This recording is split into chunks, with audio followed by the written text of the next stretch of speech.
Last class हम लोग string का और भी केस किए, मतलब टेंशन के लिए। शुरुआत में ना मैंने बेसिक बेसिक पुल्ली का क्वेश्चन करवाया था आपको, और थोड़ा अच्छा क्वेश्चन अब पुल्ली का करेंगे, जहां पे आपको पुल्ली का भी फ्री बॉडी डायग्राम बनाना पड़ेगा। इससे पहले जो सिंपल मशीन किए थे, आर्किमिडीज मशीन, इसमें क्या था कि सिंपल एक पुल्ली था, दो मास हुआ करता था। यहाँ पे बस ये दोनों मास का फ्री बॉडी डायग्राम बन के काम चल जाता था। तो एक बेसिक कंसेप्ट है पुल्ली का, वो देख लीजिए, फिर उस पर क्वेश्चन प्रैक्टिस करेंगे। आइडियल सिस्टम, आइडियल सिस्टम का क्या मतलब हुआ? आइडियल सिस्टम का मतलब मासलेस, सिंपल सा मतलब। आइडियल सिस्टम का हमारा मतलब सिंपल है, मासलेस। जैसे हमारा स्ट्रिंग, उसका कोई मास था क्या? नहीं। आगे आएगा स्प्रिंग, स्प्रिंग का भी मास नहीं होगा। पुल्ली, उसका भी मास नहीं है। यानी तीन सिस्टम जो हम लोग मेनली पढ़ते हैं, सभी मासलेस होगा। तो आइडियल सिस्टम का मतलब सिंपल हो गया, मासलेस। जैसे अभी हम लोग जो पुल्ली देखेंगे, ये पुल्ली भी हमारा मासलेस होगा, ठीक है।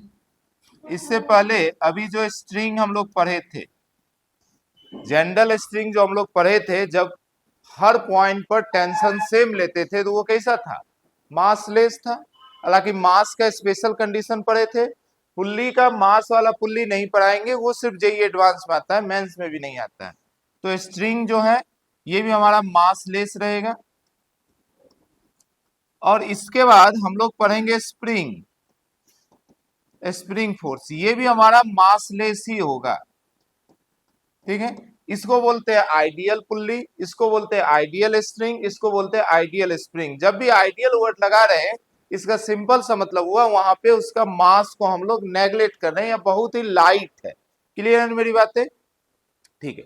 तो देखिए, एक आइडियल पुल्ली का हम लोग फ्री बॉडी डायग्राम समझते हैं।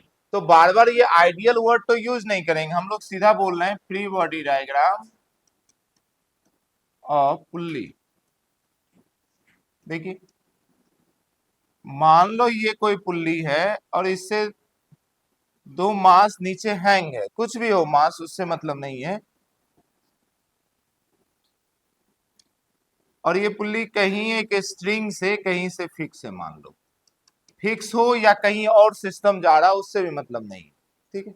मान लो अगर ये फिक्स नहीं भी है, अगर फिक्स नहीं भी है, अब जरा इसका पुल्ली का सिर्फ फ्री बॉडी डायग्राम पे कंसंट्रेट करना है। ये पुल्ली की फ्री बॉडी डायग्राम पे कंसंट्रेट कीजिए। पुल्ली पे कौन कौन सा फोर्स लग रहा है? दो स्ट्रिंग है नीचे, यानी दो में टेंशन लग रहा होगा। ये दोनों स्ट्रिंग सेम है, यानी दोनों का टेंशन सेम। इस पॉइंट पर मुझे बता सकते हैं टेंशन की डायरेक्शन डाउनवर्ड या अपवर्ड? डाउनवर्ड। क्लियर है? यानी यहाँ पे टेंशन होगा नीचे और दोनों का वैल्यू सेम ही होगा। अब सोचो, यहाँ पे इसका जो टेंशन है ये तो ऊपर की तरफ होगा। अब इसकी तुम मास लो या नहीं, सॉरी एक्सेलरेशन लो या नहीं लो, इसको रेस्ट में मानो, यूनिफॉर्म वेलोसिटी पे मानो, कुछ भी मानो, हमारा जो बनेगा net force equal to M a. मैं भी फोर्स को छोड़ रहा हूं, मास इसका जीरो है। अब एक्सेलरेशन है या नहीं है, उससे कोई फर्क पड़ता है क्या? नहीं ना। एक्सेलरेशन लो या नहीं लो, क्वेश्चन में पुल्ली रेस्ट में है, मूविंग है, यूनिफॉर्म वेलोसिटी से मूविंग है, कैसा भी मूविंग है, क्योंकि मास ही जीरो ले लिए, तो ये राइट साइड तो जीरो होने वाला है। बातें समझ पा रहे हैं? अब ये जब जीरो होगा, यानी कि net force equal to zero. Net force zero का मतलब क्या हुआ? जितना फोर्स नीचे लग रहा है उतना ही फोर्स ऊपर लग रहा है। यानी कि देखो, ऊपर एक टी लग रहा है, नीचे 2t लग रहा है। दोनों स्ट्रिंग अलग है, इसलिए ये टी के बराबर नहीं होगा। क्वेश्चन से समझ में आ रहा है? तो मान लो नीचे वाले को आप 1 बोल दो, तो ऊपर का जो टी है, ऊपर का जो टी है नीचे 2t1 के बराबर होगा। इसे पता चला? ध्यान देखिए, नीचे दो फोर्स लग रहा है, t1 प्लस t1 2t1, और ऊपर एक लग रहा है t। मेरी बात समझ पा रहे हैं? तो चूंकि net force equal to zero आ रहा है, हमेशा पुल्ली में आएगा ही आएगा। क्यों? क्योंकि पुल्ली को आपने मासलेस माना है, पुल्ली को आपने मासलेस माना है, इसलिए उसकी एक्सेलेरेशन कोई इफेक्ट ही नहीं डालेगा। तो net force equal to zero, net force equal to zero मतलब जितना नीचे की तरफ उतना ऊपर की तरफ, पुल्ली में हमेशा नीचे दो टेंशन होगा दोनों साइड, तो 2T1 should be equal to T। क्या मेरी बात समझ पा? बस यही कंसेप्ट आपको समझना है। अब क्वेश्चन प्रैक्टिस करेंगे, आपको क्लियर हो जाएगा। एक बार नोट कर लीजिए, एकदम बेसिक क्वेश्चन से शुरू करेंगे, अच्छी क्वेश्चन तक जाएंगे हम लोग। आ जाइए, हो गया ना? आ जाइए, चलिए।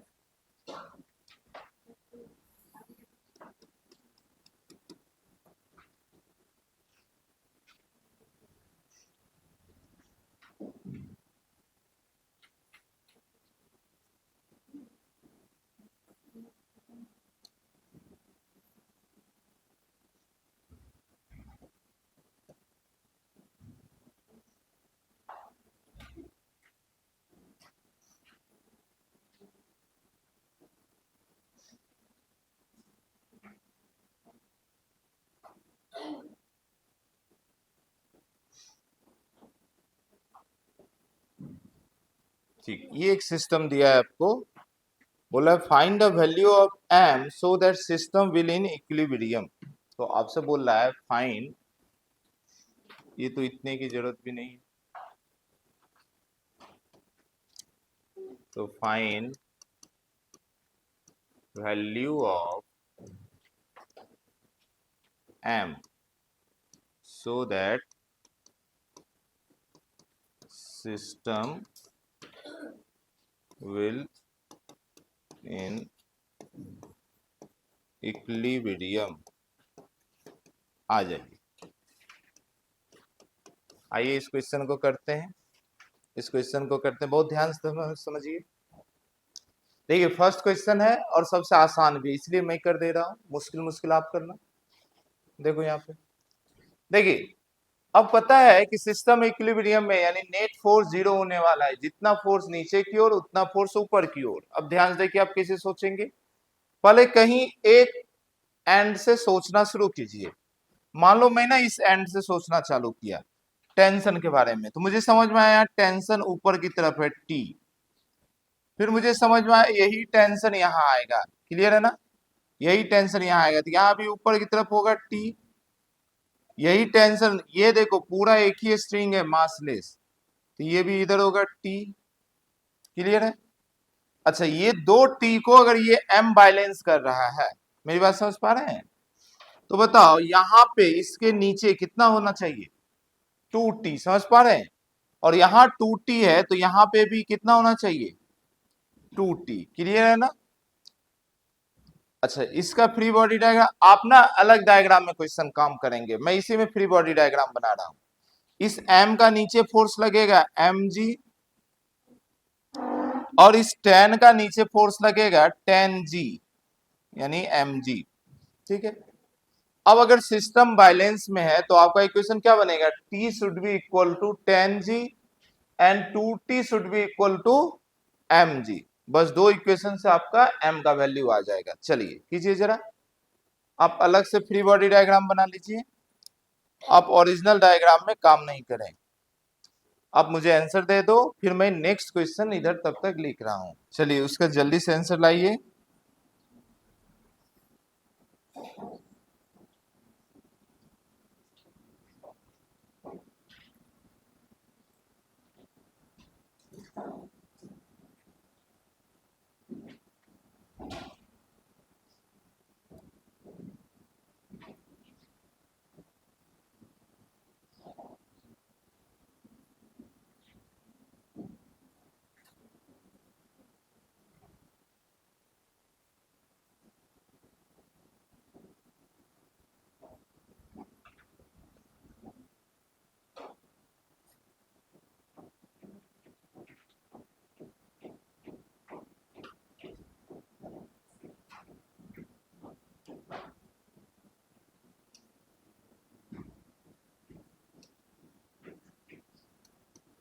आलसी मत, लेकर आओ जल्दी से।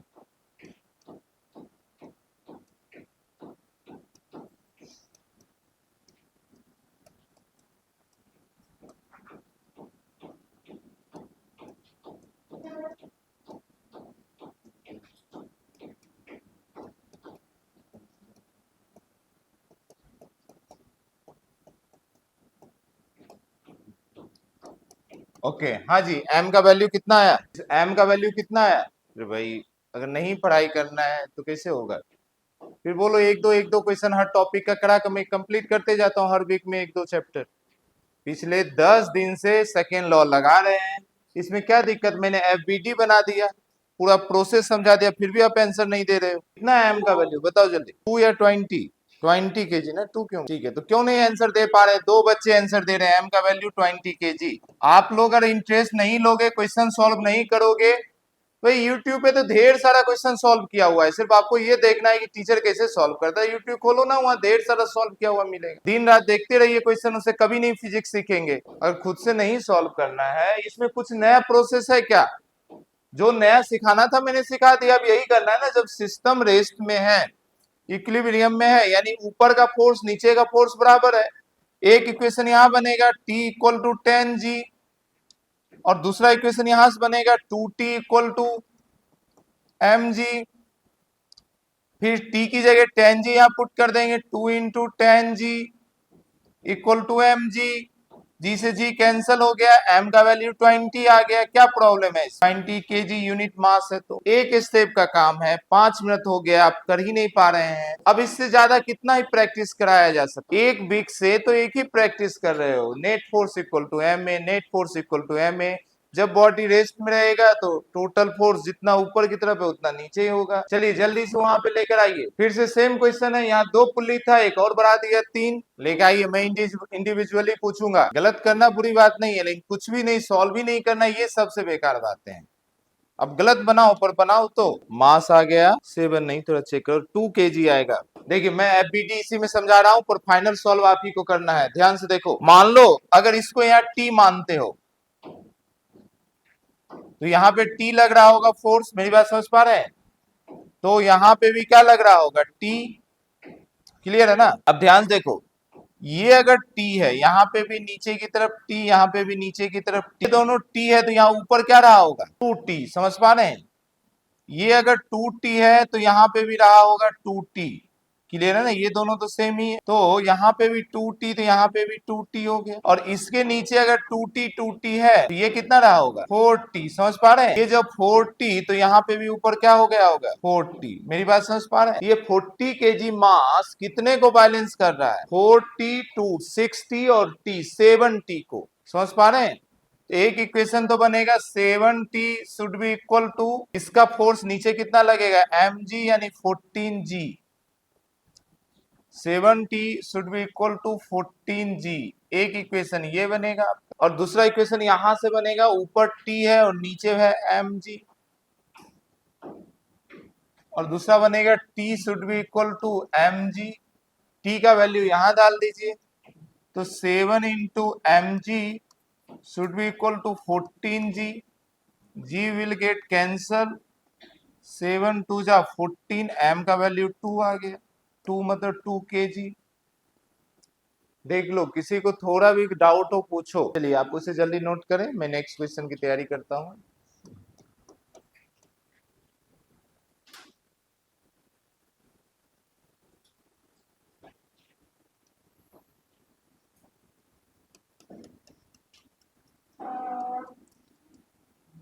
इस बार हम सभी को आंसर लाना है, लाने वाले को बड़ा वाला पाप लगेगा, मैं पहले बोल रहा हूँ। आलसी इंसान होते जा रहे हो आप लोग। पहले कितना अच्छा क्वेश्चन सॉल्व करते थे।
फिर से same question, find the m so that system is in equilibrium। ये इधर का हुआ ना मिटाओ, कहीं से शुरू करेंगे, मान लो यहां शुरू कर दो, ये t है, ये t है, ये t है, ये t है, ये वाला लाइन तो हमेशा t में ही जाएगा, पर जो पुल्ली बैलेंस किया है 2t नीचे तो ऊपर 2t है ना, ये भी हो जाएगा 2t। समझ पा रहे हैं ना, हर पुल्ली 2t को बैलेंस कर रहा है। लाइए देखो 2 मिनट से ज्यादा हो गया, प्लीज जल्दी फास्ट करो, जल्दी से आंसर दीजिए, मैं नेक्स्ट क्वेश्चन लिख रहा हूं।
ओके जी, हाँ कितना मास आया 20 kg। देखो सिर्फ एक बच्चे का आंसर आ रहा है, ऐसा क्यों? मास का वैल्यू कितना होगा 20 kg। कहाँ पे दिक्कत हो रहा है भाई, एक ही बातें तो आ रहा है बार बार। यहाँ पे कितना, एक टी लोगे, ये टी तो इधर जाएगा, यही टी इधर जाएगा, मतलब ये कितना होगा 2t। मेरी बात समझ पा रहे हैं? अरे 2t को बैलेंस कर रहा है, यानी इधर क्या रहा होगा 2, जब ऊपर 2t रहा होगा तो स्ट्रिंग के नीचे भी रहा होगा ना 2t। अच्छा यही t तो इधर घूम रहा है, यानी यहाँ पे भी रहा होगा t और यहाँ पे भी रहा होगा t, फिर से 2t को बैलेंस कर रहा है, यानी ये रहा होगा 2t, फिर से इधर जा रहा है तो ये भी t, ये भी t, फिर से इसको बैलेंस कर रहा है 2t, ये m बैलेंस कर रहा है 4t को, और 15 kg बैलेंस कर रहा है 3t को। क्या देख, सेम क्वेश्चन बार बार सिर्फ एक एक पुल्ली बढ़ते जा रहा है। पहले केस में मैंने 2 दिया, फिर 3 दिया, 4 दिया, यहाँ पे क्या इक्वेशन बना दोगे? देखिए 2 और ये 3t 15g को 15 kg को बैलेंस कर रहा है, यानी कि 3t should be equal to 15g। यहाँ नीचे की तरफ कितना होगा 15g, और यहाँ नीचे की तरफ mg, और यहां से आया 4t mg को बैलेंस कर रहा है, तो 4t इक्वल टू mg। यहाँ t का वैल्यू डालो, यहां से t का वैल्यू कितना आ जाएगा 15g/3, वैल्यू डाल दीजिए 4 into 15g/3 should be equal to mg। फिर से g से g कैंसिल हो गया, अब आपको m चाहिए, m का वैल्यू यही है 15 4 60/3 इक्वल टू m, ये 20 टाइम्स में हो गया, m की वैल्यू 20 kg। हर क्वेश्चन तो 2 स्टेप का है, हर क्वेश्चन तो वही स्टेप को फॉलो कर रहा है, एकदम सेम क्वेश्चन। अगर नहीं, अब ये बाकी सब्जेक्ट की तरह नहीं है ना कि एक बार सिखाया जाएगा, हाँ देयर इज ए एटम, फिर पूछा पूछा जाएगा क्वेश्चन में एटम होता है या नहीं होता है, ऐसा तो नहीं है। इंफॉर्मेशन बेस्ड सब्जेक्ट नहीं है ना फिजिक्स। फिजिक्स एक्टिव सब्जेक्ट है कि एक कंसेप्ट सिखाया गया उसी से पूछा जाएगा। बाकी सब्जेक्ट में क्या होता है, आपको एक इंफॉर्मेशन दिया जाता है कि ऐसा होता है, फिर वैसी चीज को पूछ लिया जाता है डायरेक्ट कि ऐसा होता है या नहीं होता है।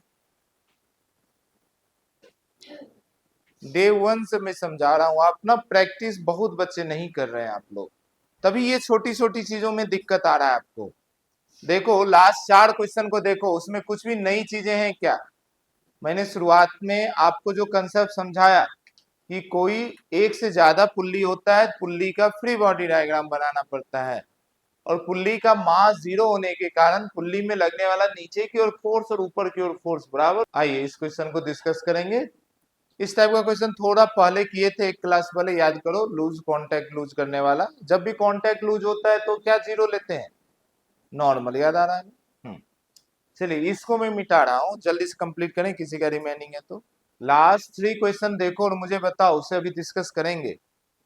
वो अब इस पे और क्वेश्चन नहीं किया जा सकता है, 3 काफी है। क्या ये कंसेप्ट क्लियर हुआ? भविष्य में कभी आने पे आपसे आंसर निकल पाएगा एग्जाम वगैरह में? लो सोने वाले इंसानों, निकल पाएगा आंसर पक्का ना? चलिए अब उस पे आगे बढ़ते हैं। देखिए उसमें ना 4 क्वेश्चन है, हर एक क्वेश्चन को अलग अलग तरीके से सोचना पड़ेगा। पहला क्वेश्चन जब सोचेंगे तो बाकी क्वेश्चन को नहीं देखो, सिर्फ इसको सोच। क्या बोल रहा है कि वो टाइम बताइए जिस टाइम पे ब्लॉक ए कांटेक्ट लूज कर देगा। अगर ब्लॉक ए कांटेक्ट लूज कर दिया तो इस पे सरफेस से लगने वाला नॉर्मल रिएक्शन खत्म। तो नॉर्मल रिएक्शन अगर खत्म हो, पहला सॉल्व कर रहे हैं, तो वो 5 kg पे कौन सा फोर्स लगेगा? सिर्फ ऊपर की ओर लगेगा टेंशन, क्लियर है ना? और नीचे की ओर क्या लगेगा? 5G, क्लियर है? तो यहां से समझ में आ रहा है T इक्वल टू होना चाहिए 5G। एग्जैक्ट उस टाइम पे जब कांटेक्ट लूज होता है तो हम उस समय एक्सेलरेशन को कंसीडर नहीं करते हैं, हम मानते हैं दोनों जस्ट बैलेंस हुआ है। और अब टेंशन का वैल्यू ये कहां से लाना है? यहाँ ऊपर से लाना है। पुल्ली को देखो जरा, इस पुल्ली को देखो, पुल्ली के ऊपर लगने वाला फोर्स कुछ 10T है, T फॉर टाइम, और पुल्ली के नीचे कितना फोर्स लगेगा? 2। कौन सा 2? एक इधर T लगेगा और एक इधर T लगेगा। मेरी बात समझ पा रहे हैं? एक इधर लग रहा है T और एक इधर लग रहा है T। मैंने समझाया, पुल्ली रुका हो, चल रहा हो, एक्सेलरेशन 0 हो, कांस्टेंट वेलोसिटी हो, पुल्ली सिंस मासलेस होता है तो इसका दोनों फोर्स क्या होगा? बराबर। मेरी बात समझ पा रहे हैं? तो यहां से आपका इक्वेशन क्या बनेगा? 2T इक्वल टू 10T, यानी T इक्वल टू 5T।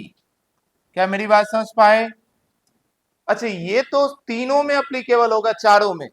इधर का कंडीशन कुछ भी चेंज हो, ये तो चेंज नहीं होगा पुल्ली का एफबीटी, तो ये तो हमेशा के लिए हो गया, हमेशा के लिए। अब यहां से बना दीजिए, इस टी का वैल्यू आपको पता चल गया 5T है।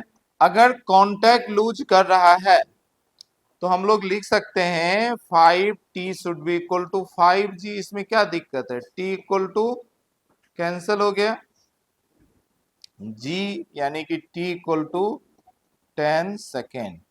तो इसी तरीके से जरा आप दूसरा निकालिए, तो time when block b lose the contact. Involve होइए एक्टिवली, ऐसा हो रहा है लिख रहे हैं, ऐसा एकदम पैसिवली पढ़ाई करने से फिजिक्स नहीं हो पाएगा, ये गारंटी है। लाइए सेकेंड क्वेश्चन लाइए, ब्लॉक बी कब लूज करेगा कांटेक्ट? सेम क्वेश्चन है, गलत लाओ सही लाओ, सभी का आंसर आना चाहिए। आगे का 3-4 बच्चे छोड़ के बाकी का तो आंसर ही नहीं निकलता है। पता नहीं आंसर होता है कि आप लोग का पता नहीं कौन सा सीक्रेट होता है, उसे छिपा कर रखते हो। ये कांटेक्ट लूज करेगा, इसका भी नॉर्मल 0। ऊपर कौन सा फोर्स लगेगा? टेंशन। नीचे कौन सा लगेगा? 10G। टेंशन का वैल्यू हमेशा यही रहेगा, यहां से आप निकाले हो 20 सेकेंड। आप सभी का 20 आ रहा है। चलिए पार्ट बी हो गया 20 सेकेंड। पार्ट बी मैं डायरेक्ट लिख रहा हूं 20 सेकेंड। अब जरा थर्ड पार्ट पे कंसंट्रेट करो। 1 सेकेंड बोर्ड पे देखिए, महान आत्माओं, बोला 12 सेकेंड पे 12 सेकेंड पे ए और बी का एक्सेलेरेशन चाहिए। बी के बारे में सोचो, बी के बारे में। बी जमीन से कब ऊपर जाता है? 20 सेकेंड के बाद, क्लियर है ना? तो 12 सेकेंड में वो कहां रहा होगा? सरफेस पे ही। तो सरफेस पे ही रहा होगा तो उसका एक्सेलरेशन कितना रहा होगा? मेरी बात समझ पा रहे हैं? एक्सेलरेशन कितना रहा होगा? जीरो, तो इसे निकालने की जरूरत है क्या? तो इसका एक्सेलेरेशन तो हो जाएगा जीरो, लेकिन ए का एक्सेलेरेशन निकालना पड़ेगा क्योंकि ए 10 सेकेंड में ही निकल गया है और 12 सेकेंड पे पूछ रहा है। तो आइए सेकेंड क्वेश्चन करते हैं। सेकेंड में सिर्फ ए के लिए करेंगे। ए देखो, ये बेचारा ए के ऊपर जा रहा है टी, जिसका वैल्यू है 5t। आप बोले हो कि टी का वैल्यू 12 सेकेंड लो, तो यानी टी का वैल्यू 12 डालो, 5 इंटू 12 यानी कि 60। समझ पा रहे हैं? तो ऊपर तो 60 हो गया और नीचे कितना लगेगा? नीचे तो लगेगा 5g यानी कि 50। अब खुद समझ में आ रहा है कि बॉडी ऊपर जाएगा, ऊपर 60 नीचे 50। समझ पा रहे हैं ना? तो ऑब्वियस सी बात है बॉडी ऊपर जाएगा। कैसे सॉल्व करेंगे? अब इसे सॉल्व करने में कोई दिक्कत है? Net force equal to M a, net force यानी 60 minus 50 should be equal to m. M है इसका 5 into a, this one is 10 equal to 5a, 5 टू जा 10, यानी यहां से समझ में आ गया ए की value 2 metre per second square. Sorry, ये क्वेश्चन नंबर 3 था ना। क्वेश्चन नंबर 2 तो आप लोग ओरली सॉल्व किए, मतलब आप लोग आंसर दिए थे 20 सेकेंड। तो अप टू क्वेश्चन नंबर 3 आपका सॉल्व हो चुका है। कंप्लीट करें और क्वेश्चन 4 इसी तरीके सॉल्व करेंगे क्योंकि अब 30 सेकेंड के बाद दोनों कॉन्टेक्ट लूज कर चुका है, एक 10 सेकेंड में, एक 20 सेकेंड में। 30 सेकेंड में दोनों लूज किया है। तो जैसे ए के लिए यहां सॉल्व किए, ऐसा ही दोनों के लिए सॉल्व करें फोर्थ पार्ट में। इस बार पीछे से कुछ तो आंसर आना चाहिए। सेम क्वेश्चन है फोर्थ पार्ट, ए और बी का। आप बताओ एक्सेलेरेशन। अब 2 दिन समय ले लो, हम लोग यहाँ आंसर पे बैठते हैं, पर आंसर दीजिए। एक आया, ए का पीछे बहुत उम्मीद भरी निगाहों से हम आप लोगों को देख रहे हैं। क्या आप इस ए का एक्सेलेरेशन देंगे? कितना? 20। बी का लाए कितना? 5। बी का 5 और ए का लाइए, ए का लाइए। बाकी जनता लाइए, मैं आगे बढ़ूंगा ही नहीं। बी का तो सही है 5, ए का लाइए। बाकी लोगों का 5 आया, बी का, ए का कितना आया? 20। देखो ए का 20 लाना है, 20 सभी लाइए। 1 मिनट और लीजिए। फिजिक्स एक्टिवली करके ही सीख सकते हैं भाई, यहाँ कोई इंफॉर्मेशन नहीं है एक बार सिखा दिया गया। हाँ ये है हार्मोन, इसका 5 एग्जाम्पल, फिर एग्जाम बोल देगा कौन सा उसका एग्जाम्पल है। ऐसा थोड़ी है यहाँ पे। यहाँ पे एक चीज सीखिए, अब उसी से क्वेश्चन बनेगा। तो अगर नहीं करेंगे, मैंने आपको फर्स्ट डे से समझा रहा हूँ, फिजिक्स ना स्पोर्ट की तरह है, खेल खेल कर ही सीखेंगे। ड्राइविंग की तरह है, चला चला कर ही आप सीखें कोई भी गाड़ी।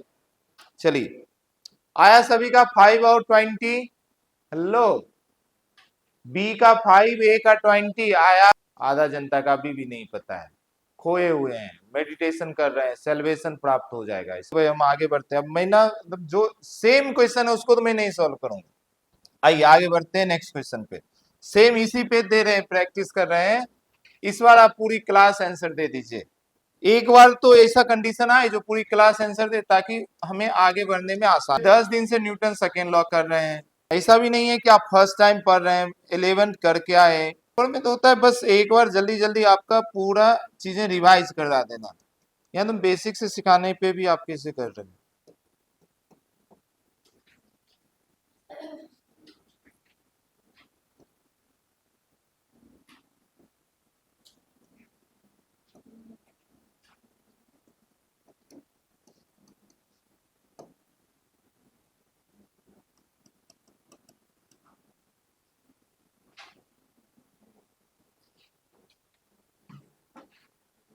चलिए क्वेश्चन को ध्यान से समझो। ये कोई ब्लॉक ए है, ये कोई ब्लॉक ए है। ये ब्लॉक ए एक पुल्ली से होता हुआ यहाँ पर है। अब एक आदमी इसको ऐसा खींच रहा है, जो भी कहो, आदमी कहो, मैन कहो, मंकी कहो। बोल रहा है इस मंकी का या मैन का कितना एक्सेलेरेशन होना चाहिए minimum, so that block A lose the contact. समझ पा रहे हैं? तो find minimum acceleration of man so that block A loses the contact, lose the contact। From surface.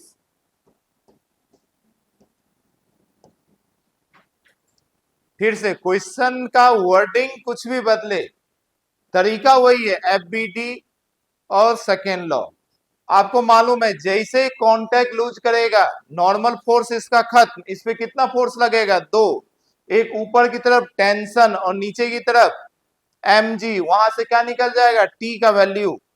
जब उस t का वैल्यू हो गया तो याद कीजिए, जब भी ऐसा क्वेश्चन होता था, स्ट्रिंग को कोई खींचता था, तो दूसरे पार्ट में हम किसका एफबीडी बनाते थे, इस इंसान का, याद आया। तो सेकेंड पार्ट में इसका एफबीडी बनाइए, इस पे लगेगा नीचे 25g mg, एक ऊपर टेंशन और एक इसका एक्सेलरेशन, वहां से इसका एक्सेलरेशन मिल जाएगा। लीजिए पूरे 2 मिनट समय लीजिए, पर मैगी मत बनाइए, इसका क्वेश्चन का आंसर लाइए। सेम क्वेश्चन है, कुछ भी अलग नहीं है। मैंने पूरा एक बार अप्रोच आपके साथ डिस्कस किया। पहले पार्ट में यहाँ से टेंशन निकालो, सेकेंड पार्ट में इसका एफबीडी बनाओ, वहां से ए मिल जाएगा। क्या टेंशन हम लोगों का 500 न्यूटन आया, T equal to m g है, 50 इंटू जी, 500 न्यूटन T। उस मैन का बनाएंगे एफबीडी, तो ऊपर की तरफ टेंशन 500 न्यूटन, नीचे की तरफ mg यानी 25 इक्वल टू ma, बस यही तो अननोन है। 10 आ रहा है क्या, सभी का एक्सेलरेशन 10। चलिए नेक्स्ट क्वेश्चन पे मूव करेंगे। एक्सेलरेशन हो गया इसका 10, यहाँ का आंसर हो गया 10। इसी में पार्ट बी क्वेश्चन करेंगे, सेम क्वेश्चन में पार्ट बी। 1 मिनट और मैं दे रहा हूँ, जिनका रिमेनिंग है जल्दी से कंप्लीट करो। आंसर 10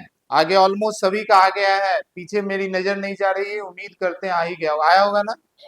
चलिए पार्ट बी में आ जाइए। पार्ट, हाँ बोलो, डायरेक्शन किधर आया, माइनस आया तो आप नीचे की तरफ माने होंगे, इसलिए माइनस। देखिए अगर मान लो किसी ने एक्सेलरेशन ए नीचे की तरफ मान रखा है और उसका आंसर माइनस में आया, उसका मतलब क्या है, आपने उल्टा डायरेक्शन माना, यानी एक्चुअल एक्सेलरेशन किधर है, ऊपर की तरफ। और किसी ने पहले से ए माना है ऊपर, उसका वैल्यू +10 आया, यानी कि आपने सही माना। मैंने कल भी समझाया था, किसी को भी आप मान सकते हैं कोई भी डायरेक्शन, अगर आपने जो माना है वो सही डायरेक्शन है तो आपका वैल्यू पॉजिटिव रहेगा, क्योंकि हम हमेशा ज्यादा में कम को माइनस करते तो हमारा आंसर हमेशा पॉजिटिव होना चाहिए। पर अगर आपने गलती से अपोजिट डायरेक्शन मान लिया तो आपका आंसर निगेटिव में आएगा, मैग्नीट्यूड सेम रहेगा। क्लियर है ना। आपका निगेटिव आया, वहां सिर्फ एक लाइन लिख लो, negative sign indicate that consider direction is opposite. ऐसा आपका माइनस आया तो आप बस ये लाइन लिख लीजिए। आइए पार्ट बी देखिए इस क्वेश्चन को। पार्ट बी लिखिए पार्ट बी लिखिए जरा। Find acceleration of block, find acceleration of block if, find acceleration of block if acceleration of man is 20 meter per second square, acceleration of man is 20 meter पर second square, 20 metre per second square. अब क्या बोल रहा है, बोल रहा है वो कि इसकी एक्सेलरेशन मैं दे देता हूं, ये तो आपने निकाला था मिनिमम एक्सेलरेशन। अब बोल रहा है नहीं इस बात को छोड़ो, मैं इसका एक्सेलरेशन दे दे रहा हूं, अब बताओ इसका एक्सेलरेशन कितना होगा। तो अब आपको इसका एक्सेलरेशन मालूम है, यहां से टेंशन निकाल, अब यहां से टेंशन निकालिए, वो जो टेंशन था वो तो मिनिमम एक्सेलरेशन के लिए था, है ना। अब उल्टा चलेंगे, पहले इसका एफबीडी बनाएंगे, वहां से टेंशन मिलेगा, फिर इसका करेंगे।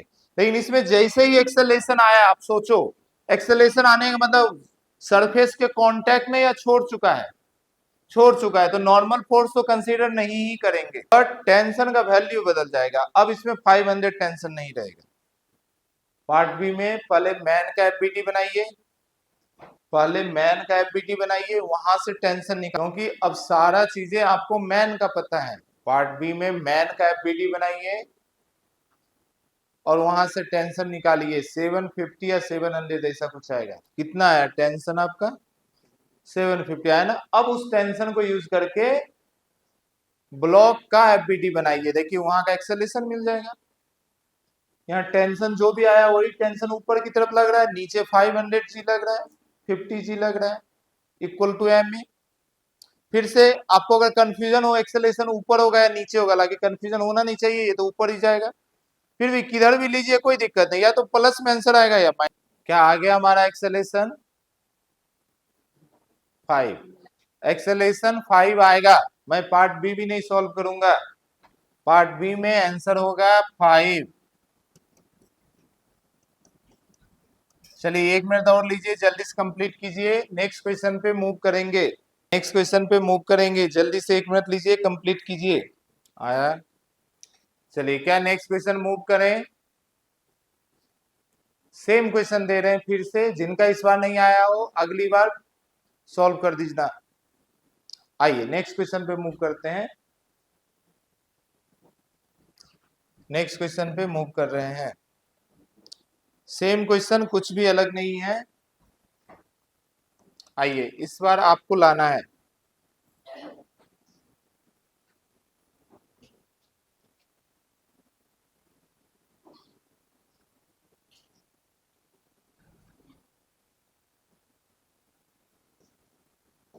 देखो मास भी सेम है, 50 केजी का 50 केजी रह गया।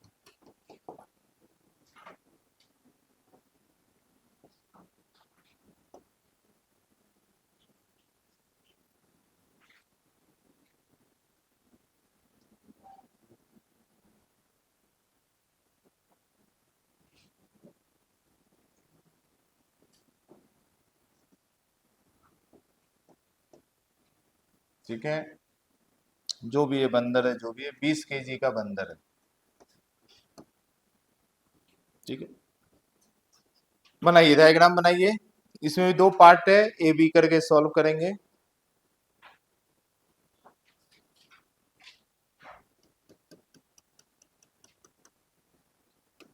ये तो इतना फालतू का हो गया।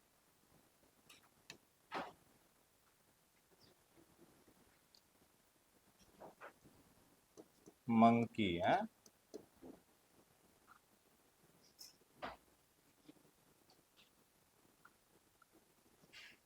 डायग्राम बनाइए, मैं क्वेश्चन लिखा रहा हूँ, सेम क्वेश्चन है। Find the minimum acceleration of monkey so that block loses the contact. तो इसमें नाम दे दीजिए block A, part A. Okay लिखिए part A question. Find minimum acceleration of monkey, find minimum acceleration of monkey so that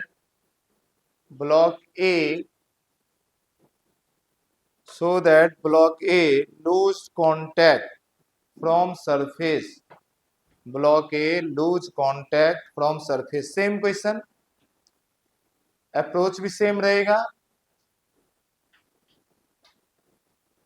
अभी monkey का acceleration चाहिए तो पहले उसका टेंशन निकाल लो। 50 केजी से आप टेंशन निकाल लीजिए। एक बार टेंशन पता चल गया फिर यहां से एक्सेलरेशन निकालेंगे। पर अब सेम टेंशन नहीं होगा, आप समझो। अगर यहाँ टी होगा तो यहाँ टी, लेकिन ये क्या हो जाएगा 2t। समझ पा रहे हैं बस। तो दोनों जो लास्ट दो कंसेप्ट सीखे उस दोनों का इसमें कॉम्बिनेशन है। जितना भी पुल्ली लगाते बस यही आपको ध्यान रखना है, पुल्ली से जितना स्ट्रिंग जा रहा है उतना टेंशन के बराबर होगा पुल्ली वाला। 2.5 ना, हाँ ठीक है। तो इसका एक्सेलरेशन आएगा 2.5, 5/2। चलिए लिख लीजिए, पार्ट ए का आंसर है। जिनका नहीं आया भाई अब कुछ नहीं किया जा सकता, अब बहुत पीछे हो गए। 2.5 मीटर पर सेकेंड स्क्वायर। चलिए पार्ट बी क्वेश्चन लिखिए, पार्ट बी क्वेश्चन लिखिए, सेम क्वेश्चन लिखिए। Find acceleration of block, find acceleration of block when acceleration of monkey is 10 metre per second square.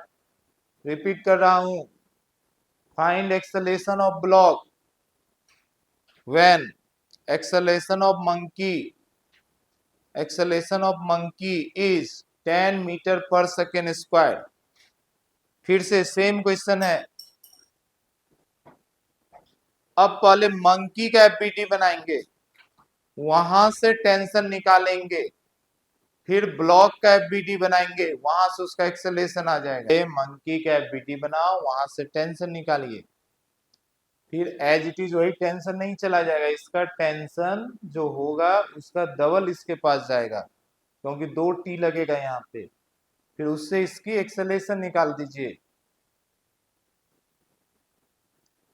लीजिए, एक और मिनट लीजिए, 3-4 बच्चे का तो आ गया, जल्दी आप बताओ। आप अपनी क्लास में कम्पीट नहीं कर पा रहे हो तो इंडिया लेवल पर 20 लाख बच्चों में क्या ही करोगे? Same question, same concept, teacher पीछे से पुश कर रहा है तब भी नहीं हो पा रहा है, फिर कैसे करोगे? कितना है एक्सेलेरेशन?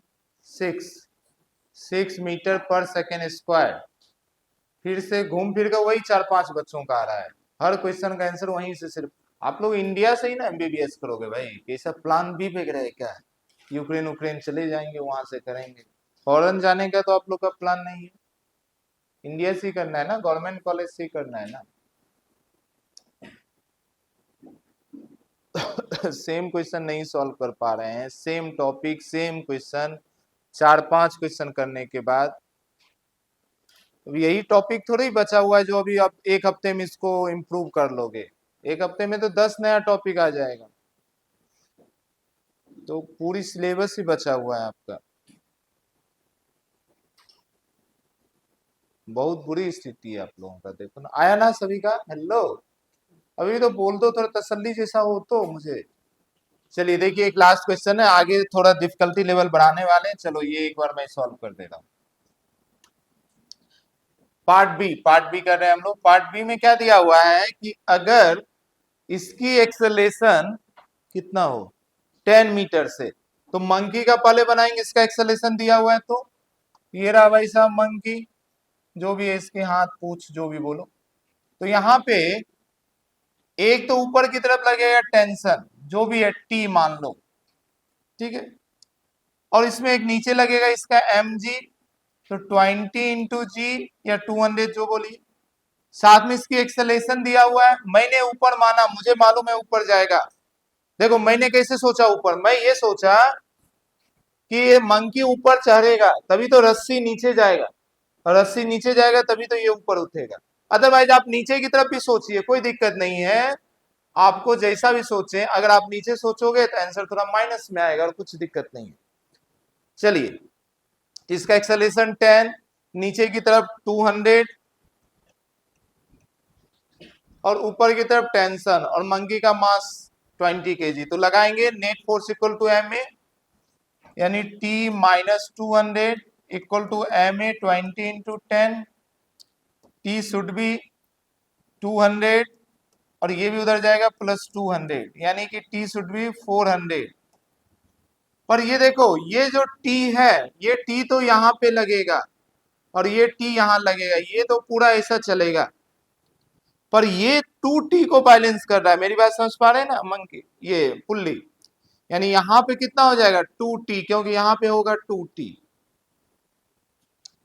अब जब 50 केजी का बनाएंगे हम, 50 केजी का बनाएंगे, तो 50 केजी में ऊपर तो लग रहा है 2t, यानी कि 2 इंटू टी का वैल्यू आपने निकाला है 400, 800 न्यूटन, और इसके नीचे लग रहा है mg, यानी कि 50 इंटू 10 500। अब ये तो ऑब्वियस है ऊपर ही जाएगा,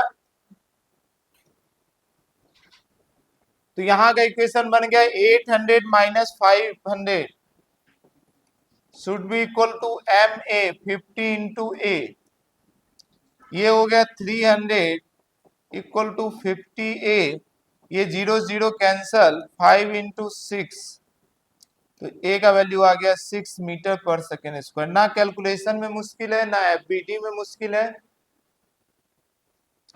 चलिए, जिनका नहीं हुआ अब जल्दी से इसे कंप्लीट करें, आगे थोड़े ही अच्छी क्वेश्चन की ओर मूव करेंगे। एक दो क्वेश्चन और आसान कर लो।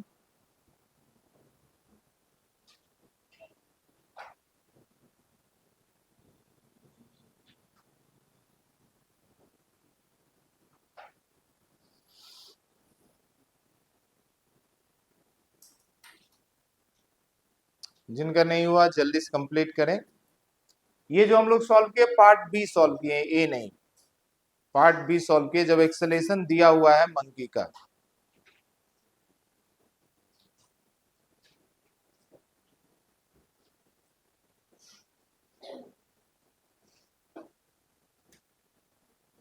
मैं सिर्फ डायग्राम मिटा रहा हूँ, नेक्स्ट क्वेश्चन का डायग्राम बना रहा हूँ। मैं सिर्फ ये डायग्राम मिटा रहा हूँ, आप आराम से नोट करें। डायग्राम में आपको फ्री बॉडी डायग्राम समझ में आ ही गया। बनाइए।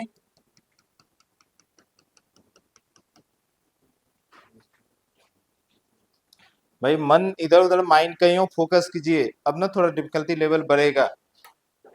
अभी तक आपका नीट का जो बेसिक बेसिक क्वेश्चन होता है इसी लेवल का है। अब थोड़ा सा आप ना अच्छी क्वेश्चन का भी प्रैक्टिस करें। मिटाओ ना, ये तो हो गया ना पहले वाला से। आइए क्वेश्चन लिखिए। डायग्राम जल्दी से कंप्लीट करें, इसके बाद क्वेश्चन लिखें। लिखिए question, find minimum value of m. Find minimum value of m. Find minimum value of m so that block of mass 3 kg so that block of mass 3 kg loses the contact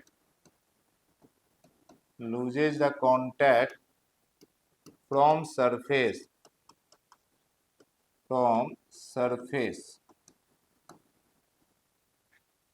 बोला इस m का value कितना हो, इस m का value कितना हो ताकि 3 kg जस्ट सरफेस का कांटेक्ट लूज करे। ये वर्ड जैसे ही आया आपको पता है प्रो शुरू कहां से करेंगे, यहां से, है ना। इसका नॉर्मल गायब हो जाएगा, नॉर्मल गायब होगा, इस पे दो फोर्स लगेगा, टेंशन और mg। यहां से t मालूम होगा, यही t घूम घाम के यहां आएगा। ये t से फिर इतना तो सिस्टम सॉल्व करना जानते हैं, ये t से इस दोनों की वैल्यू निकालोगे।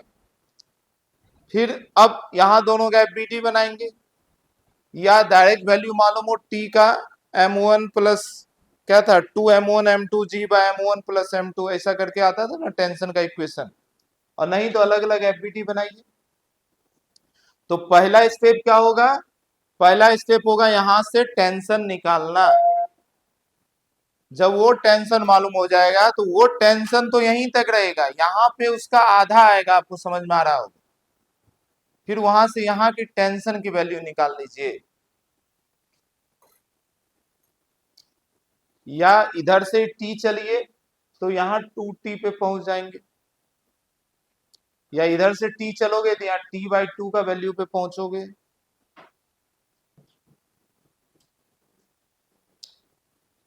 पहला स्टेप तो आपका यही रहेगा। आप ना इधर से मान लो, नहीं तो इधर से t2 मानना पड़ेगा ना। इधर से मान लीजिए ये t, ये t, तो ये हो गया 2t, ये 2t, तो ये भी 2t, तो ये भी 2t। तो ऊपर 2t और नीचे mg, यानी कि 3 इंटू जी। कॉन्टैक्ट लूज किया है, यानी 2t का वैल्यू 30 के बराबर है। तो मुझे समझ में आ गया 2t का वैल्यू 30 के बराबर है, तो t का वैल्यू 15 आ गया। ठीक है। अब मुझे यहां पे फोकस करना है, मुझे ये m चाहिए, तो बना दीजिए। अब तो सिंपल सा क्वेश्चन हो गया। पहले क्या होता था, दो मास मालूम होता था और टी और एक्सेलरेशन निकालते थे। अभी एक मास नहीं मालूम है तो टी मालूम है, और एक्सेलरेशन पूछा नहीं है, चाहिए तो एक्सेलरेशन भी निकाल के दे सकते हैं उसको। आइए इस m का अगर इसका पहले 2 kg का बनाओ, ये बन गया 2 kg।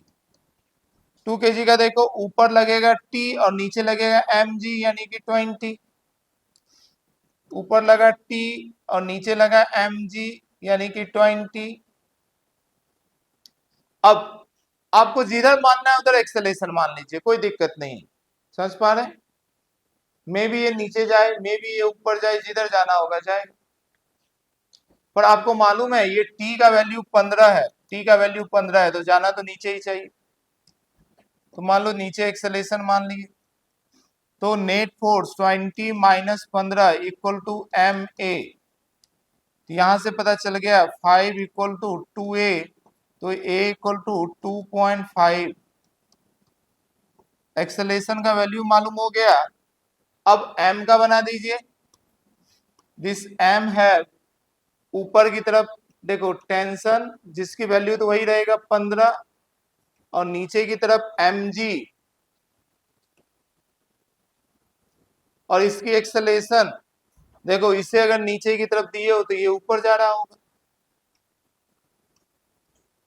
यहाँ इक्वेशन क्या बनेगा, 15 minus M G should be equal to m into A. देखो जरा, 15 माइनस m इंटू जी का वैल्यू 10 दीजिए, m a का वैल्यू 2.5 दीजिए।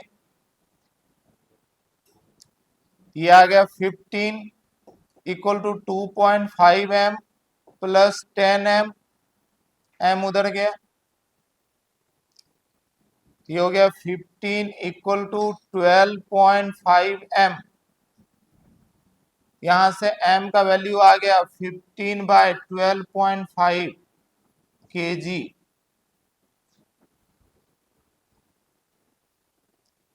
15 बाय 12.5 kg।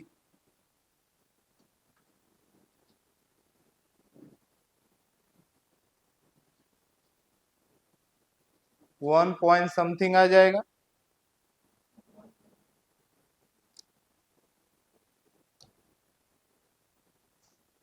देख लो, कहीं पे किसी को डाउट हो तो मैं फिर से बता दे रहा हूं।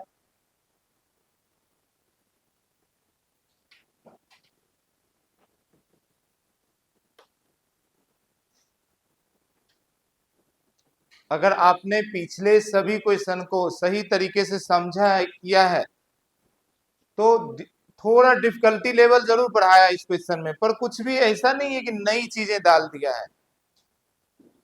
दिख रहा है, सिर्फ डिफिकल्टी लेवल थोड़ा इसलिए बढ़ाया कि नंबर ऑफ पुल्ली ज्यादा हो गया, नंबर ऑफ मासेस ज्यादा हो गया, कैलकुलेशन थोड़ा ज्यादा करना पड़ा। बट क्वेश्चन सेम है, पैटर्न सेम है, अप्रोच सेम है।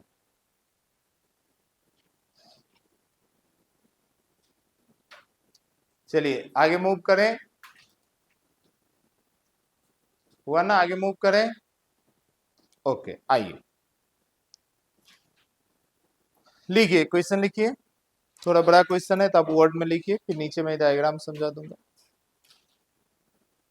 लिखिए, अ 2 kg ब्लॉक, अ 2 kg ब्लॉक ए, 2 kg ब्लॉक ए, ब्लॉक का नाम ए है, मास 2 kg है।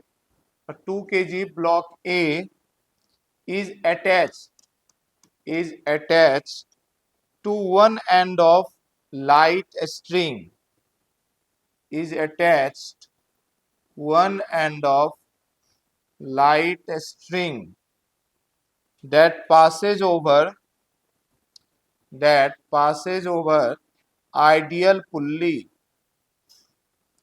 that passes over ideal pulley, and 1 kg slave। देखो मैं बोर्ड पे लिख दे रहा हूं, 1 kg slab, 1 kg slab b, slab का नाम है B,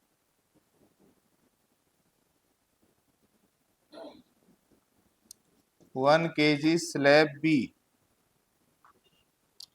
slide down, slab B, slide down the other part of a string, slide down the other part of a string with acceleration 5 meter per second square, with acceleration 5 meter per second square with respect to a string।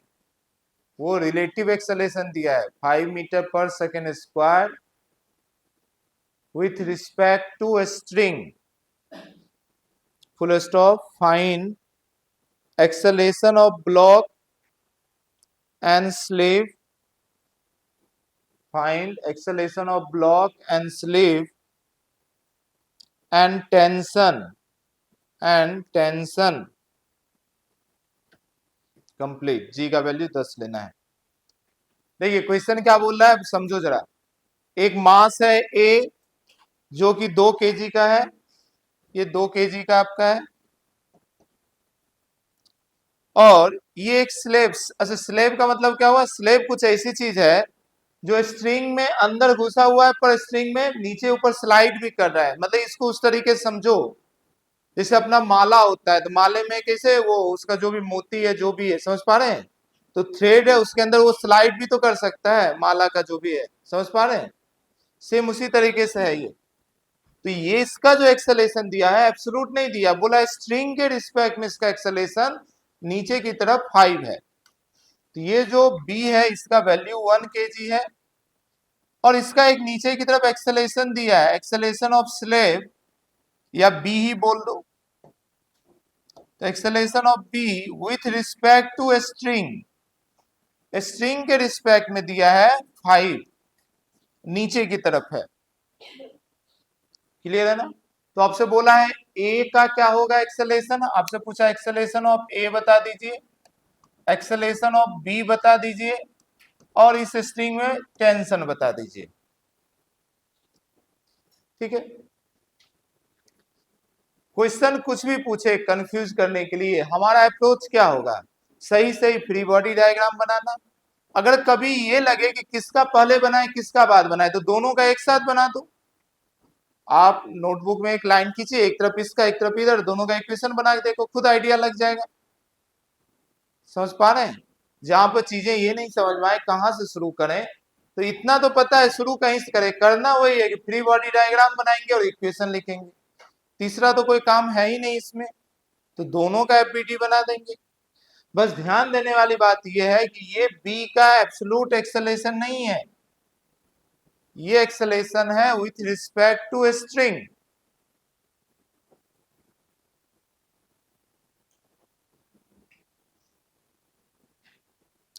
अब diagram बनाइए, मैं आपके साथ discuss करता हूं इस question को, next question आप करना, ये हम लोग साथ में करते हैं,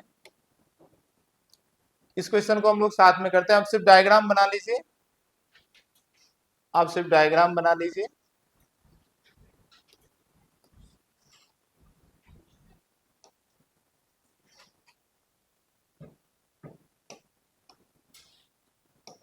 ओके, आइए जरा ध्यान से समझते जाइए, थोड़ा बड़ा क्वेश्चन जाएगा, ध्यान से समझिए। देखिए पहले ना जरा इसको डिकोड कीजिए, इस 5 को, ये जो दिया है ये दिया एक्सेलेरेशन ऑफ स्लैब जिसको ब्लॉक बी बोल रहा है जो भी है, विथ रिस्पेक्ट टू स्ट्रिंग। जरा ध्यान समझिए इसको, अगर मुझे तो चाहिए बी, बी निकालो कहा, यहीं से इसी को तो लिखेंगे, acceleration of b minus acceleration of string.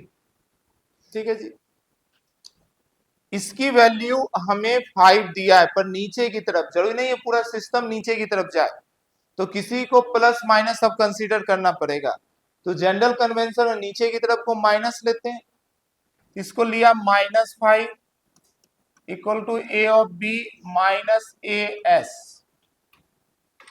ठीक है, स्ट्रिंग का, तो देखो ए बी क्या होगा, ए बी हो जाएगा, ए एस इधर जाएगा, ए एस -5, यानी बी का एक्सेलेरेशन वो होगा जितना स्ट्रिंग का उसमें -5 करना पड़ेगा। स्ट्रिंग का एक्सेलेरेशन का क्या मतलब है, स्ट्रिंग का एक्सेलेरेशन देखिए बहुत ध्यान समझो, एक बात समझो, ए तो कोई स्लिप नहीं कर रहा है ना स्ट्रिंग में, ये ना स्ट्रिंग में स्लिप कर रहा है, जस्ट लाइक माला की तरह, माला में जैसे मोती को छोड़ोगे मोती नीचे जाएगा ऊपर जाएगा, पर ए तो इसमें फिक्स है, यानी जो स्ट्रिंग का होगा एक्सेलेरेशन, वो एक्सेलेरेशन किसका हो जाएगा, ए का। मेरी बात समझ पा रहे हैं? और वही एक्सेलेरेशन इसका भी होगा। मान लेते हैं हम, सपोज कर लेते हैं कि ये ऊपर की तरफ होगा ऐसा, ये जो स्ट्रिंग है कुछ ऊपर जा रहा होगा, यानी ये ऐसा घूम रहा होगा, यानी ये नीचे जा रहा होगा। मैं फिर से बोल रहा हूं, आप इसको नीचे, इसको ऊपर, इसको ऐसा मान लीजिए, कोई दिक्कत नहीं, किसी भी डायरेक्शन में मानिए। ये है अपना ए जो भी है, ओके। अब ना आप एफबीटी बनाना शुरू करेंगे, एफबीटी बनाना शुरू करेंगे, जैसे मानो ब्लॉक बी का बना रहे हैं, तो ब्लॉक बी का जब बनाएंगे हम लोग एफबीटी, ब्लॉक बी में ऊपर की तरफ एक टेंशन लगेगा, ये तो समझ में आ रहा है, नीचे की तरफ एक mg लगेगा जिसका वैल्यू 1 kg है, यानी ये 10 हो जाएगा। t का वैल्यू मुझे मालूम नहीं है, और इसकी एक्सेलेरेशन मैंने ऊपर की तरफ माना है, किसी तरफ मान सकते थे, जिसकी एक्सेलेरेशन है as -5। तो एक इक्वेशन यहां पर बन जाएगा आपका t-10, समझ पा रहे हैं, t-10 इक्वल टू m का वैल्यू 1 है, अभी डाल देते हैं, as -5, m का वैल्यू 1, तो m तो खत्म हो गया, तो ये इक्वेशन बना t-10 इक्वल टू as -5, इसको इक्वेशन 1 हम लोग मान लिए। अब मुझे एक बात ध्यान से बताओ, जो as है स्ट्रिंग का एक्सेलेरेशन, क्या यही एक्सेलेरेशन a का भी होगा? हेलो, मेरी बात समझ पा रहे हैं, a का भी एक्सेलेरेशन वही होगा। तो मैं इसको भी ना as ही लिख रहा हूं, मैं यहां लिख देता हूं magnitude of as acceleration of a के बराबर होगा। हाँ, डायरेक्शन अलग अलग हो सकता है, हालांकि क्योंकि यहां देखोगे तो ऊपर की तरफ होगा, पर यही स्ट्रिंग यहां देखोगे तो नीचे की तरफ जा रहा होगा। आइए जी, ए का एफबीडी बनाइए जरा, ए का एफबीडी बन गया, नीचे की तरफ mg जिसका वैल्यू हो गया 20। देखो यहां पर कोई दिक्कत नहीं है, यहां पर एक ही पुल्ली है, तो यही टेंशन कंटिन्यू यहां रहेगा, तो जो टेंशन यहां माने वही टेंशन यहां होगा, तो ऊपर की तरफ t हो गया, और सिस्टम को आप मानोगे नीचे की तरफ जा रहा है, सिस्टम नीचे की तरफ जा रहा है, इसको मैं ऐसे ही मान रहा हूं, दोनों बराबर है, इक्वेशन कैंसिल वगैरह करने में काम आएगा। चलिए यहां भी इक्वेशन बना दीजिए, क्या बनेगा, 20 - t should be equal to m a, यानी 20 - t, m का वैल्यू है 2 इंटू as, क्लियर है ना जी। चलिए ये इक्वेशन 2। अब बहुत ध्यान देखिए, दो इक्वेशन दो अननोन सॉल्व होकर निकल जाएगा, यहां से आपको क्या क्या पता चल जाएगा, टेंशन पता चल जाएगा, स्ट्रिंग का एक्सेलेरेशन पूछा नहीं, ए का पूछा, तो ए का उसका सेम ही है। अब जब ये पता हो गया तो बी का निकालना क्या दिक्कत है, उसमें 5 माइनस कर देंगे। चलिए इसका आगे कंप्लीट करें। अब मान लो अगर ए एस आपका माइनस में आता है, यानी कि आपने जो माना है ना ये ऊपर की तरफ, ये गलत है, नीचे की तरफ है, और अगर प्लस में आता है यानी आपने जो माना है ऊपर की तरफ वो सही है। ठीक है, आंसर मैं यहाँ फाइनल आंसर लिख दे रहा हूं, टेंशन अपना आ चुका है 10 न्यूटन, यहां से जो निकालोगे ए एस जिसका मैग्नीट्यूड एक्सेलेरेशन ए के बराबर है, इसकी वैल्यू आ जाएगा 5, और last tension acceleration of b ये आ जाएगा 0। देखो यही आंसर है, यही एक्सेलेरेशन या टेंशन का आंसर है, क्लियर ना। चलिए नेक्स्ट क्वेश्चन पे मूव करते हैं। ये 15/19 ऐसा क्या आंसर है भाई, कहीं पे कुछ मिस्टेक हुआ है ना। आइए सेम क्वेश्चन, आपको ये समझना है कि चीजें वही है, सिर्फ लैंग्वेज बदलता है। चलिए एक पुल्ली, इस पुल्ली पे दो इंसान जान दे रहा है, देखो ऐसा, दोनों की मास सेम है, इसकी भी मास m, इसकी भी मास m। ये जो है चिंटू ये ऊपर की ओर जा रहा है g/3 एक्सेलेरेशन से, with respect to rope, with respect to rope, rope मतलब स्ट्रिंग, और पिंटू बेचारा नीचे जा रहा है, इसकी एक्सेलरेशन है g/2 विथ रिस्पेक्ट टू रोप। अभी जो क्वेश्चन किए थे स्ट्रिंग के रिस्पेक्ट में, तो आपसे बोल रहा है find acceleration of Chintu and Pintu,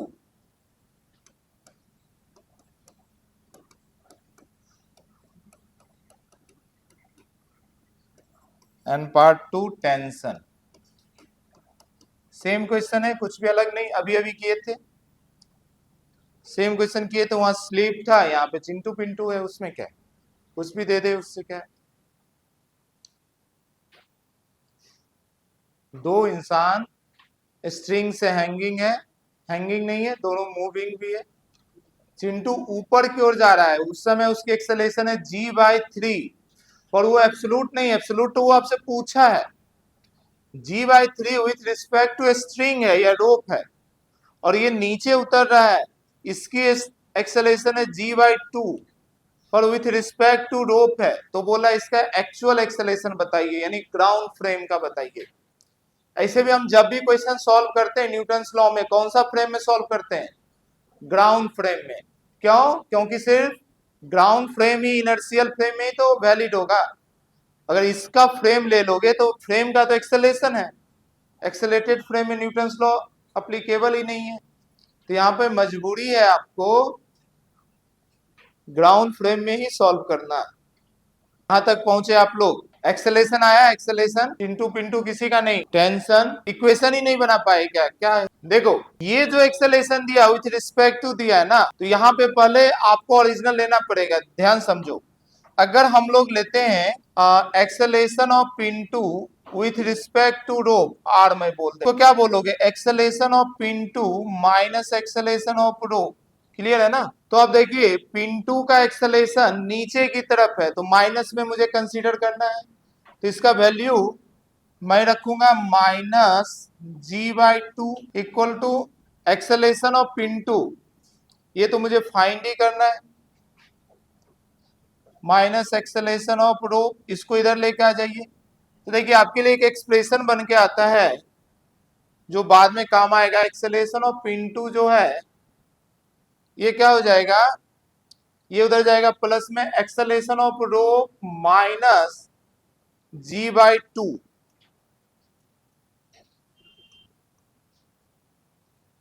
same इसी तरीके से यहां पर देखिए, यहां पे चिंटू के केस में, चिंटू के केस में आप देखोगे तो acceleration of Chintu with respect to rope दिया है, जिसकी वैल्यू ऊपर की तरफ है, तो अच्छा पहले इसको क्या लिखोगे, acceleration of Chintu minus acceleration of rope, ये ऊपर की तरफ है तो plus g/3 equal to acceleration of Chintu minus r। तो यहां से देखिए एक्सेलेरेशन ऑफ चिंटू क्या हो जाएगा, इधर आ जाएगा, तो रोप की एक्सेलेरेशन प्लस g/3। ठीक है, ओके। ये तो आपको एब्सोल्यूट मिल गया कि जब रोप का एक्सेलेरेशन ले आ जाओगे, जैसे वहां पर भी स्ट्रिंग का एक्सेलेरेशन लेकर आ गए थे, तो एक का तो वही था, दूसरे में -5 करना पड़ा था, तो ये तो एक्सप्रेशन चाहिए ही चाहिए। ठीक है, अब हमें एफबीडी बनाना है दोनों के लिए, तो जल्दी से बना देंगे, जल्दी से यहां तक कंप्लीट करो तो, जो नहीं किए थे। मुझे बाद में ये दोनों एक्सप्रेशन चाहिए होगा, मैं आपसे पूछूंगा, जल्दी से यहां तक लिखिए। मैं फिर से एफबीडी बनाता हूं, यहीं पे मैं बना दे रहा हूं एफबीडी। इस भाई साहब का चिंटू का एक mg लग रहा है नीचे, ऊपर लग रहा है टेंशन T, और इसमें ऊपर की तरफ एक एक्सेलेरेशन है, एक्सेलेरेशन ऑफ चिंटू। इस भाई साहब के पास एक टेंशन ऊपर की तरफ, नीचे की तरफ mg, और इस भाई साहब का नीचे की तरफ एक्सेलेरेशन है, एक्सेलेरेशन ऑफ पिंटू। अब बस दोनों के लिए इक्वेशन बना रहे हैं। क्या मैं बोर्ड वर्क मिटाऊं? लिख लिए ना? ठीक है, आप बाद में मुझे ये दोनों बताना फाइनल आंसर्स पहले। आइए, दोनों का मैंने एफबीडी डायग्राम में बना दिया, डायरेक्ट यहाँ इक्वेशन बना रहा हूं, ध्यान से। आइए जी, चिंटू के लिए क्या बनेगा, ऊपर जा रहा है तो T minus M g, this is T minus M g equal to M a, m into acceleration of Chintu. ठीक है, अब देखिए थोड़ा एक बार ध्यान समझो। अच्छा दूसरे का भी लिखते हैं, ये नीचे जा रहा है तो ये हो गया m g minus t should be equal to m, और ये एक्सेलेरेशन ऑफ पिंटू। अब बहुत ध्यान देखो, दोनों एक्सेलेरेशन अलग अलग है, तो अभी सॉल्व करना मुश्किल पड़ेगा। क्यों मुश्किल पड़ेगा? टेंशन तो दोनों का सेम है, जो भी कैंसिल वैंसिल हो जाएगा। ये इसका अलग है, इसका अलग है, पर ये दोनों एक्सप्रेशन मुझे इसमें मालूम है। समझ पा रहे हैं? तो दोनों की वैल्यू मैं रख दे रहा हूं। तो ध्यान से देखिए,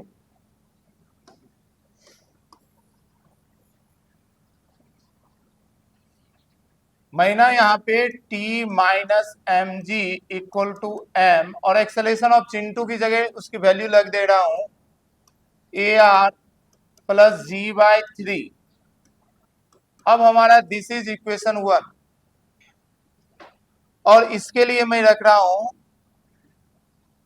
ये कुछ ज्यादा ही मैं नीचे कर दिया।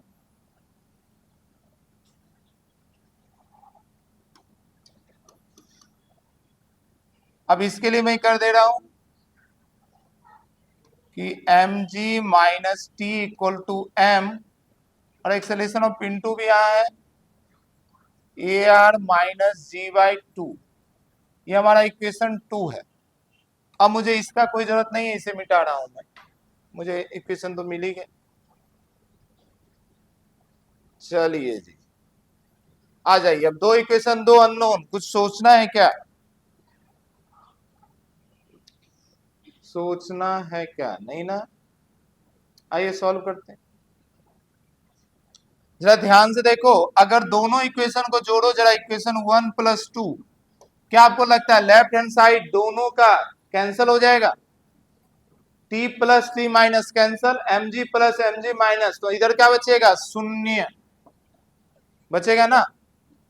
इधर आप जोड़ रहे हैं तो जोड़िए, इधर बचा, इस इक्वेशन को तोड़ दे रहे हैं m a r plus m g by 3 plus m a r minus M g by 2। ये इक्वेशन बन गया।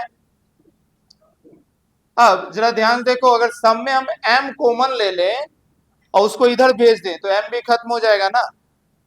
सम में m अगर आप कॉमन ले लेते हो फिर m को इधर भेज दोगे, 0 बाय m 0, तो यानी कि ये सबका m भी हमारा कैंसिल हो सकता है। तो हमारा एक्सप्रेशन क्या बनकर आ जाएगा? 0 equal to a r plus g by 3 plus a r minus g by 2। ध्यान देखिए 2 ए आर आ गया, तो 0 equal to 2 a r plus, इसमें देख लो g by 3 minus g by 2। अब बस इसी से तो ए आर का वैल्यू आ जाएगा। फिर जब ए आर मिल गया तो चिंटू और पिंटू दोनों तो यहीं पे है, उसका निकल जाएगा एक्सेलेरेशन। क्लियर है ना? आइए कर लेते हैं। इस दोनों की वैल्यू ले लो, मान लो 6 अपन ये ले लिए एलसीएम, तो ये हो गया 2g, ये माइनस हो गया 3g, तो 0 इक्वल टू 2 ए आर, ये देखो प्लस माइनस माइनस हो जाएगा g बाय 6। ठीक है ना? ये इधर आ गया प्लस हो गया, तो 2 a r equal to g by 6। तो ए आर का वैल्यू क्या हो जाएगा जी? 6 में 2 उधर जाएगा, जी बाय 12। एक्सेलेरेशन का वैल्यू प्लस आया, यानी हम लोग, अच्छा यहाँ पे कुछ तो एज्यूम किए नहीं थे, दिया हुआ ही था। अब जब ए आर का वैल्यू जी बाय 12 आ गया, यही ना चिंटू का है जी एक्सेलेरेशन, और यही है पिंटू का एक्सेलेरेशन, तो यहाँ ए आर का वैल्यू रख देंगे, जी नहीं निकल जाएगा। मतलब समझ पा रहे हैं? और एक बार ये वाला टर्म मालूम हो गया तो दोनों में से किसी इक्वेशन में टेंशन का वैल्यू रखो, अभी भी रखकर टेंशन निकाल सकते। समझ पा रहे हैं? तो क्या निकल जाएगा? नोट कर लीजिए। तो आज हम लोग ये वाला प्रोफाइल कंप्लीट मानते हैं। जितनी भी वेरिएशन हो सकता था मैंने क्वेश्चन का करा दिया आपको। अगली क्लास स्प्रिंग फोर्स शुरू करेंगे हम लोग। कल हम लोग स्प्रिंग शुरू करते हैं बेसिक से। चलिए आज यहीं तक करते हैं, अगली